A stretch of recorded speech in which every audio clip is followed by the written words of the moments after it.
Luiz Inácio Lula da Silva. Aparentemente, teve um câncer bem comum na sociedade e muito comum aqui no Brasil. Bora falar a respeito disso. Esse é o Bate-Papo com Rádio Onco. Falando sobre câncer, a gente está falando sobre câncer de pele, que foi o mais acompanhado agora na notícia sobre ele.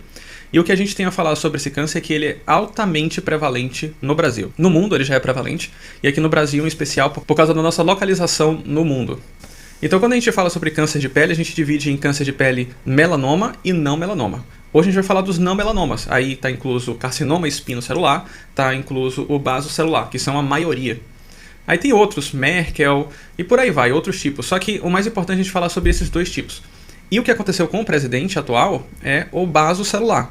Esse é um câncer extremamente tranquilo de tratar e eu quero falar com vocês sobre os fatores de risco associados a ele. Então, de cara, o fator mais importante é a radiação ultravioleta. Então, se expor ao sol, até mesmo num dia nublado, você está sendo irradiado com algum tipo de radiação vinda do sol. E o mais comum associado ao câncer é a radiação ultravioleta. Sendo do tipo de pele clara também auxilia na incidência de câncer de pele. Idade avançada também está um dos critérios associados ao câncer. Ali, geralmente, acima de 60 anos é um fator de risco. Pacientes imunossuprimidos, então aqueles que utilizam medicamentos de imunossupressão porque passaram por algum tipo de transplante ou tem algum tipo de doença imunológica, também é um fator de risco. E a localização geográfica. O interessante é que quando a gente fala sobre câncer de pele, o Brasil está ali entre os principais, mas também tem outros países. Austrália, região sul dos Estados Unidos, porque elas estão ali no globo, perto da área de maior incidência solar. E quando a gente fala sobre câncer de pele, uma coisa interessante é a mortalidade. Então, é um câncer muito difícil de se morrer por ele, porque ele é de fácil diagnóstico, se reconhece rápido, faz a cirurgia ou uma radioterapia e resolve a situação.